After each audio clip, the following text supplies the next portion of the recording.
So today we're going to be going over the 38-point on-page SEO checklist that we use for pretty much every single blog we're publishing, and we use a lot of the same elements for product pages, collection pages, resource pages, and things like that, right? But today it's going to be focused on blog content, and specifically in reference or examples to e-commerce and D2C brands, because that's what we work with at our agency. However, these same points apply to SEO in any single niche. So whether it's local business, SaaS, whatever the case may be, right? These on-page checklists are important to run through whenever you're publishing new content or updating old or outdated or underperforming content. Right? So it's broken out into like 7 or 8 sections for the 38 points, and I'll run through each of those quickly here, and then show you essentially how you can optimize to meet all of these 38 points and get your content ranking on page 1. All right. So I do have another video, full content updating process, which does run through this checklist. However, we have added a few points to the checklist between that video and now. So I think that one's 35 or 36 points, and this one is actually 38. All right, but go check that out on my channel if you want to learn how to update underperforming or just old and outdated blog content. All right, so let's get into it. So starting off with 38-point checklist, we'll go through standard keyword optimizations first. So you need to make sure your target keyword is in the following locations: blog title, URL slug, meta title, meta description, at least one of your H2s, at least one of your H3s and H4s if you have it, the introduction paragraph, ideally in the first 50 to 75 words, several times throughout the content, naturally, not blatantly keyword stuffed. If you're using a tool like Surfer, it'll tell you how many times to do it. We actually don't use Surfer at our agency. There is, keyword density can matter in certain niches. However, if you're using it naturally and if you're a topic expert, you won't need to worry about, whether you use this keyword 9 times or 10 times, and if that's actually going to matter if you rank on page 1 or page 2. All right, so just use it naturally throughout.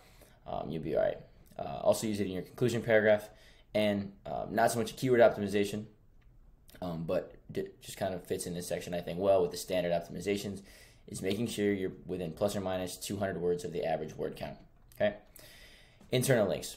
So internal links do what everyone thinks backlinks do. Everyone focuses on building backlinks from other sites. Yes, you definitely need backlinks. We're going to cover that in a second. They're expensive. They're much harder to get. And really, if you don't have a large budget or you don't have the capacity of the team to go do link outreach, then internal links are obviously your best bet, and you can still do quite a bit with them.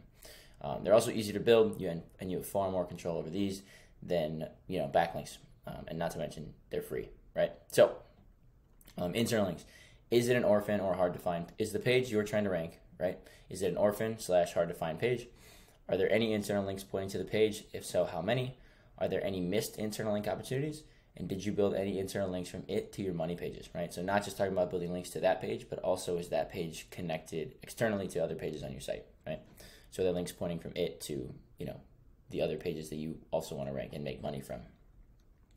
Backlinks. So backlinks have always been important. I think they're going to become even more important in the next few weeks, months, and years of SEO, especially with, all the AI writers. Anyone can generate hundreds of articles in minutes, right? Google, there's theory that Google may roll out kind of an updated helpful content update that may flag like crazy high publishing rates and mass generated AI content. But until that happens, and even if it doesn't happen, backlinks are going to really prove to Google that your domain is authoritative, right? And AI articles can't necessarily do that, right? So ideally, you definitely want multiple backlinks pointing to that particular page.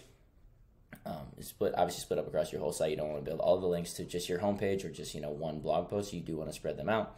But in the case of if you're just looking at writing one new blog or updating one old blog, you do want to make sure there are at least 1 to 2 backlinks pointing to it. And the backlinks that are pointing to it, are the referring domains / URLs receiving any traffic? We'll cover that later on. Images and videos. Do you have any images and videos in the blog? If so, are they adding to the content value or are they distracting? Do they have optimized alt text? If you don't have any images, why not? Do you have any videos? If so, are they embedded via YouTube or Vimeo, or are they uploaded directly to the CMS? And if you don't have any videos, could you create one? Schema. another big thing that's going to really separate you from your competitors in the SERPs. All right. So do you have any schema markup? These are the main ones you should have. However, there are tons of different schema types. So feel free to add as many as you want and get creative with that. But these are the basic ones you should have, at least for blog content. Article schema, news article if it's relevant, like current events worthy content. How to if it's a how to type article, obviously, and an FAQ page schema if you have an FAQ section, like let's say at the bottom of your blog, which is great. You can win featured snippets with that. It's a good way to update old content. So FAQ page schema definitely relevant if you are including FAQ sections anywhere on your blog. Search intent. Search intent. So does your content fit under one of the main 4 types of search intent? Informational, navigational, transactional, or commercial? We'll cover that later on.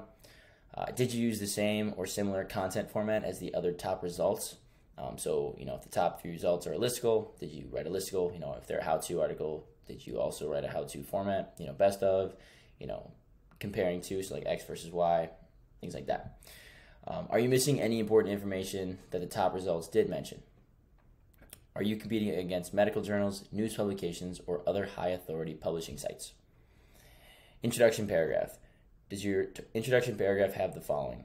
Target keyword phrase, which we already covered. Do you address the target audience's pain points / desires? Do you introduce the main topics or points that your blog will cover? And does it have a clear call to action to get someone to continue reading the rest of the blog? Conclusion paragraph. Did you recap the main points, which are basically each of your H2s? And did you provide logical next steps or a call to action now that the person has completed their reading of the blog? Okay, so we've gone through the 38-point checklist. I've touched a little bit on how to kind of address each of these points, but I'm going to go a little bit more in depth on the actual strategies that you should apply to each of these 38 points. Okay, so back to the top with the standard keyword optimizations for the blog title. Ideally, you want to front load your keyword as close to the front of the blog title as possible, right? URL slug, you should already know this, but keep it short and sweet, okay? A lot of CMSs or even like Shopify plugins will, and I think even Shopify's native blog publishing essentially platform, if you type in a blog title, it will auto-populate the URL slug as your blog title. Now, in most cases, you do not want to have a URL that is as long as your blog title, especially in Shopify where they're using 2 subfolders where it's /blogs and then /news and then finally your blog title. That can get quite long. Google tends to prefer shorter URLs. Users also tend to prefer shorter URLs.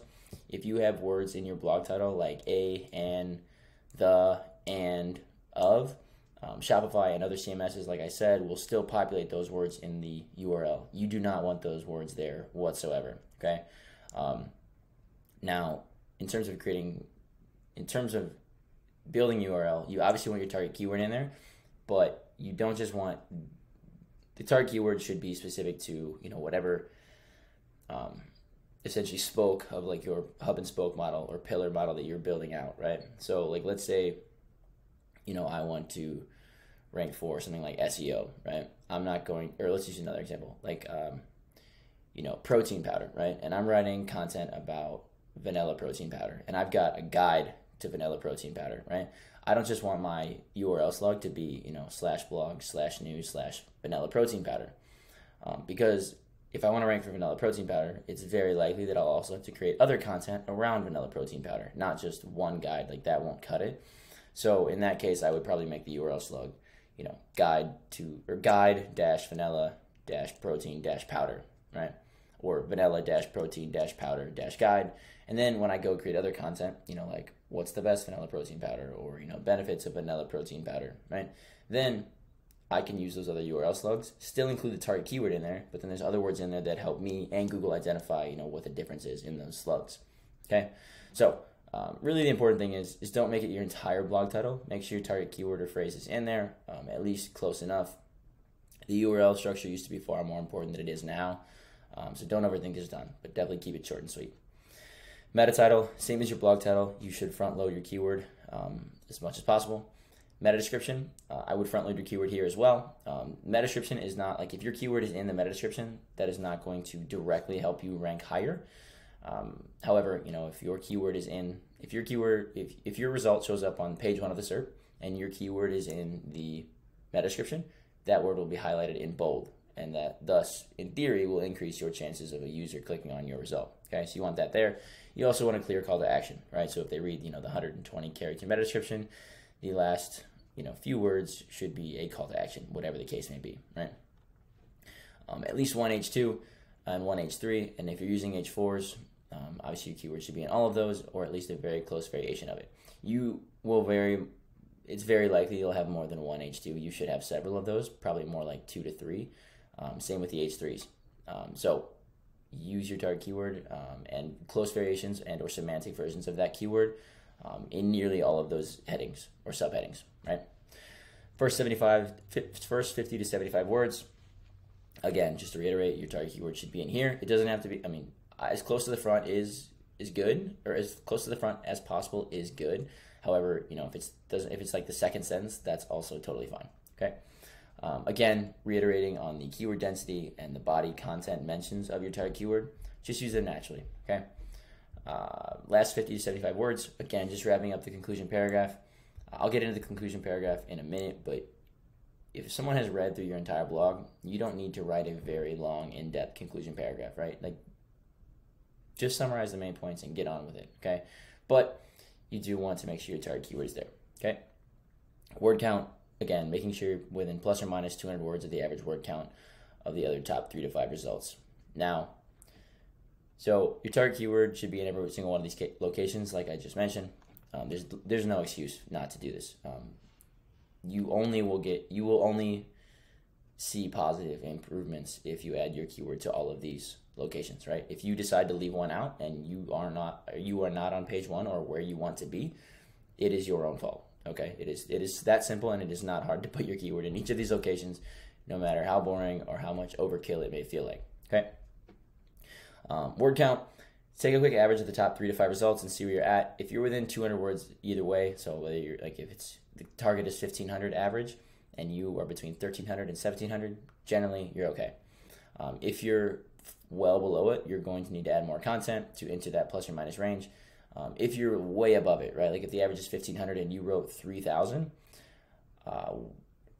unless you're certain that every single of those 3000 words is incredibly valuable to readers, I would probably recommend trimming it. Now, if you write like a total guide on something, like, yeah, of course you're going to need 3000 words, because if you're branding it as the total or complete or ultimate guide, 1500 words is not complete on any topic, no matter how small it is. Okay. So if you're going for a keyword like that, yes, generally you're going to aim for a higher word count. That's totally fine. But if it's like a subtopic or a sub niche of like your target keyword or audience, try to be near the average. Okay. Internal links. So, is it an orphan or hard to find page? Are there any internal links pointing to the page? If so, how many? Are there any missed internal link opportunities? And did you build any internal links from it to your muddy pages? Okay. So, crawl your site and find out how many internal links are pointing to the page. You can use Screaming Frog, you can use Ahrefs, you can use other web crawlers. If it's less than 3, you need more. The only case it would be less than 3 is if this is your 3rd page on the website, right? If you are building out new content hubs or you just started your new website, obviously you want to have as many internal links as a website that's been around for several months or several years. However, you should be there's internal link building is there's no exact number, right? Like if you just have one internal link pointing to it, like the odds are that page is not going to rank. Generally speaking, if you build more links to a page, it's going to perform better. Okay. I'd say minimum, especially if you're building out content in the e-commerce and D2C space, I'd say minimum you need at least like 4 to 5 internal links in most cases. Again, now if you're starting to cover a new topic, that's going to take a while to build out those internal links, but you can do that in your content planning process. Okay. If this is one of your only posts on the topic, so let's say you sell, you sell protein powder, right? And all of a sudden, just to use that example again, and now you want to start selling creatine on your e-commerce site, right? If you just randomly put up a product page for creatine, your new creatine powder or pills or whatever supplement form you're selling, and then you start writing content about creatine, even though you've up until that point have never written any content about creatine, you're not going to have enough topical authority to write just one blog or build one product page and all of a sudden rank for it. okay? So you're going to have to build tight clusters of closely related content and then build internal links appropriately to really help Google understand that, you know, hey, we also are going to focus on ranking for creatine, so you should start to give us attention, right? Again, no maximum amount of internal links that should point to a particular blog, but generally, like I said, the more internal links equates to higher rankings, as long as they're quality internal links, right? You can't just be building random internal links from every single page to every other single page on your site, okay? Like, they have to be relevant to each other. Like I said, for internal link opportunities, a couple ways to do this. The simplest one, I would say, it's not excellent, but you can use Ahrefs on their paid plan to do this. You can also use Google Operators, which is a free way to do so. You can also use Screaming Frog. So, but just cover the Ahrefs and Google Operators quickly. The Ahrefs one is not great, like I said, but it's a good starting point. Basically, you have to run a crawl on Ahrefs, and then once it's finished crawling your site, you'll go over to the left-hand panel, and it'll say, I forgot what the subsection is, but it'll say Internal Link Opportunities, and then it'll give you a table, and it'll essentially show you the source URL. You filter the page that you want to rank higher. Ahrefs will run through and it'll pick all of the pages on your site that have, you know, whatever specified keyword and where to point it, right? It's pretty straightforward. Unfortunately, it does scrape like review data sometimes, which can be kind of a pain because obviously you can't internally link from customer reviews, nor should you. And yeah, just sometimes the contextual understanding of the links is not great, but it can definitely give you a list, and I think it's a really good starting point, especially if you're not all that familiar with it. However, it is a paid tool, right? So I think it's like, I forgot what plan we're on, but I think it starts at like $199 a month or $99 a month for the light version. But anyway, the Google Operator method you can also do. It's free, a little bit slower, a little bit more manual work, but you know, if you're new to SEO or new to content publishing, you know, I think it's good. It will help you really develop kind of an appreciation, and you'll have a way better understanding of how your content works rather than just relying on a tool to give you the answers, okay? Essentially, the way it works is you type in insight.com, and then yourdomain.com, space, and then your target keyword. And essentially, what it'll happen is Google is going to show you results. It'll be, you know, instead of the hundreds or thousands or millions or whatever results it shows, it's going to show you a handful of results, usually under like 10 to 20, depending on how big your site is. It'll give you a list of URLs on your site that contain that keyword. Now, you can then go to that website, or that, you know, you can go into your CMS, you know, whether it's Shopify, Squarespace, WordPress, whatever the case may be, find the keyword on that page that Google mentioned, and then build a link to your target page that you want to rank for, right? There's tons of blogs and like how-to articles on how this operator works more in depth, and also other operators. So I would encourage you to Google and kind of play around with different operators and see what you can come up with, okay? Backlinks. Are there any backlinks pointing to it? And are the referring domains / URLs receiving any traffic? So backlinks, as we already talked about, are incredibly important, especially with the age of AI content. You need backlinks to win in pretty much every niche now.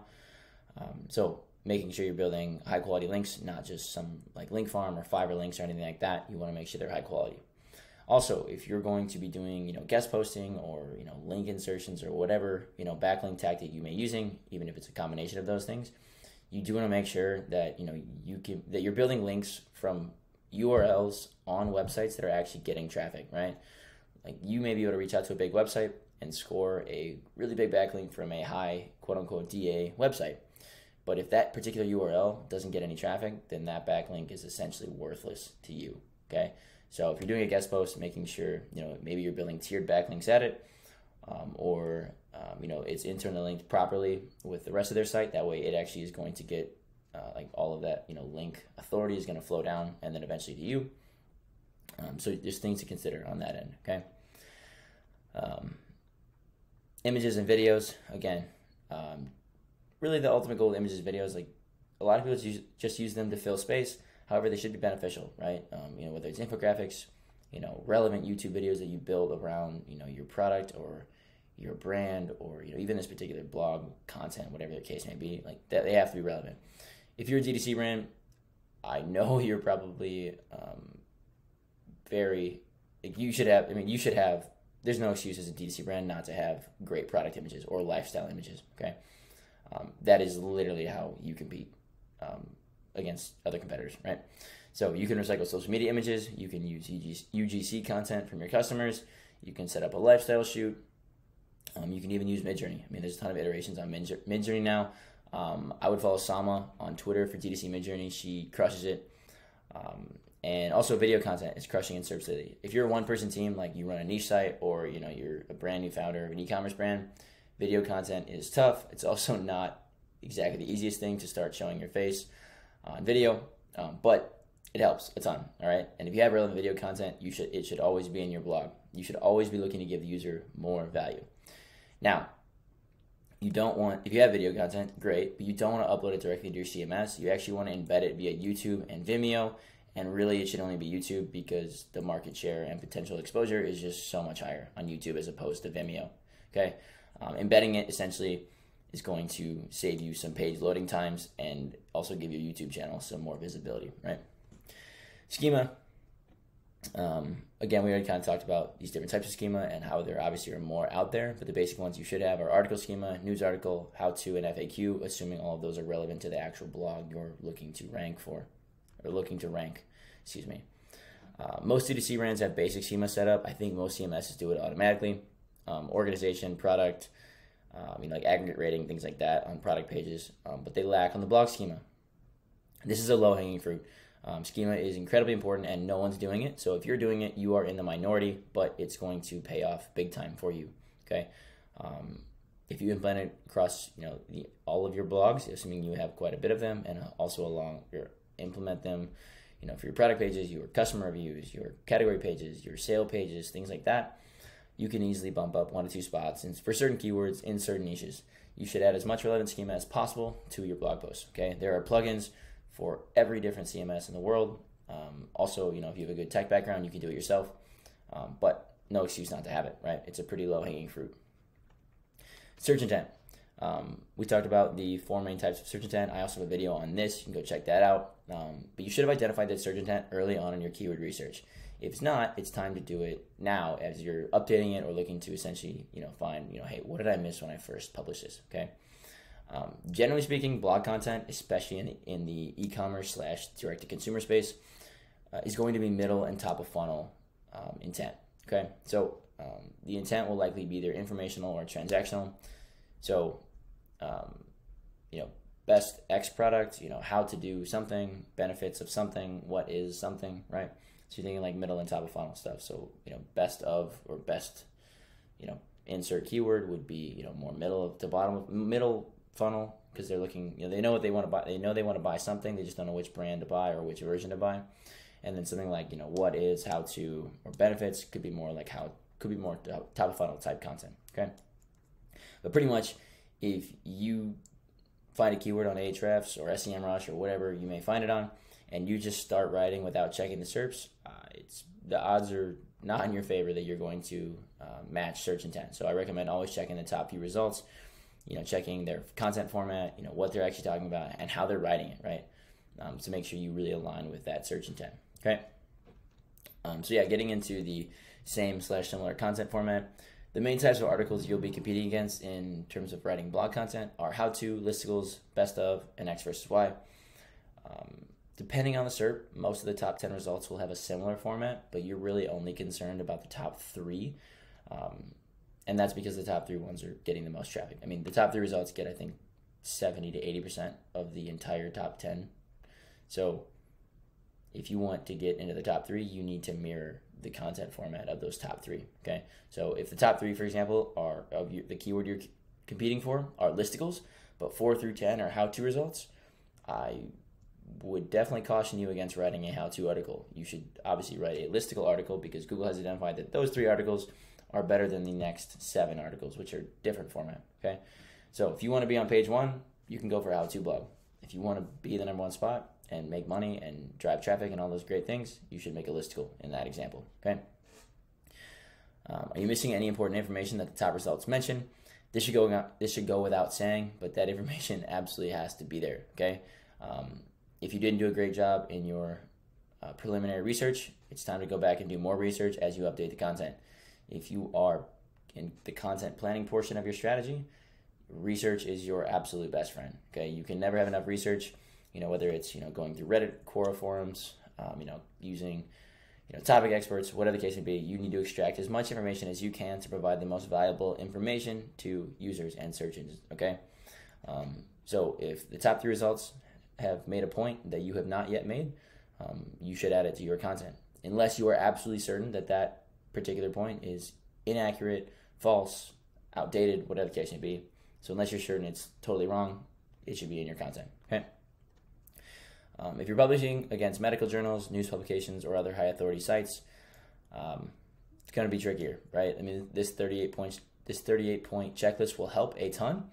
However, if all the top 10 results are health and medical publications like Healthline, PubMed, CNN, AP News, things like that, you're going to need to invest substantial time and money into cracking the top 10 and definitely getting into the top 3 spots. I would recommend, if you're going after one keyword, and it's, maybe you are in, the health and wellness niche or something like that, and this particular keyword has the top 10 results and they're, CNN, AP News, Healthline, PubMed, whatever, I would recommend finding a less competitive version of that same keyword. Maybe it's got a lower search volume, but you can still essentially build your topical authority by writing the piece, or determine if it's even worth ranking for, right? Like if you need to invest $10,000 in links to rank for a keyword that only drives 100 searches a month, probably not all that worth it, right? So that's just kind of something you'll need to decide on your own. It's not generally a good rule of thumb, I don't think, in that case. Introduction paragraph. So talk about the target keyword / phrase, the main pain points and desires, and what you'll cover, and then also a clear call to action. This is the basic framework I use for blog intros. We pretty much use it all the time. It's not obviously word for word. It's dependent on the brand and the niche. However, it rarely fails us when we write it, okay? Like pretty rarely do we have to go back and redo our introduction paragraph. However, one point to note before I get into the actual framework is we always write the introduction paragraph last, okay? So we start writing after the research and brief, we start with our first H2, work our way down to the bottom, then we write our conclusion paragraph, and then we actually write our introduction paragraph last, okay? So anyway, address the most important pain points, just 1 or 2 of them, either with a sentence or a question. Then tell them what they're going to learn. Just condense your H2s down into a series format. You're going to learn X, Y, and Z, or A, B, and C. You could even break it into 2 sentences, right? So if the H2s are long and in depth, and the H3s are very closely relevant, you could break out what the user is going to learn into 2 sentences, or even 3. And then finish with a clear call to action, so they actually read past the first 100 words. If you've gotten them to read your entire introduction paragraph and there's not a call to action to get them to read on to the immediate next H2, you failed, right? Maybe it was okay. The introduction paragraph was okay, but I'm not really, I feel like this is going to be exactly what I need to learn. Okay, so maybe I'm going to go back to the SERP and try and find another result, right? And you just potentially lost a customer. Okay.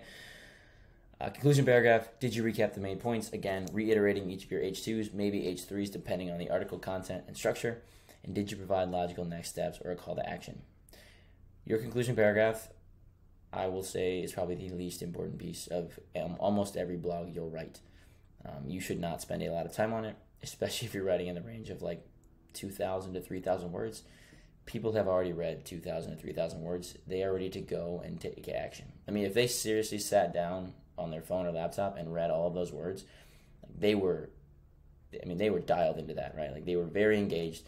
They don't need to read a conclusion paragraph to essentially recap all of it, okay? This is not a medical journal where we need to break down the results and analyses and all that different stuff, okay? 3 to 5 sentences, highlight what they learn, give them a call to action, and move on, okay? So the phrase I use with our writers is essentially to pull them out of the weeds, right? It's like a deep breath sentence is how you should start your conclusion paragraph. Again, if they've read several thousand words, they're hyper-focused on the details. Everything is running through their mind. You need to help them zoom out so they can digest everything they've read. So, in conclusion is kind of a standard one. I tend to not like the in conclusion. I just think it's a little bit too generic. You could go with another approach, like now that, you've learned or, figured out how to do X or Y or whatever, you can then, obviously then make your point. You can be totally creative on this, but it's up to you, right? Again, recap the main points in 1 to 2 sentences. Offer logical next steps. So whether it's shop your products, subscribe to your newsletter, check out our guide on, X, Y, whatever. That's it.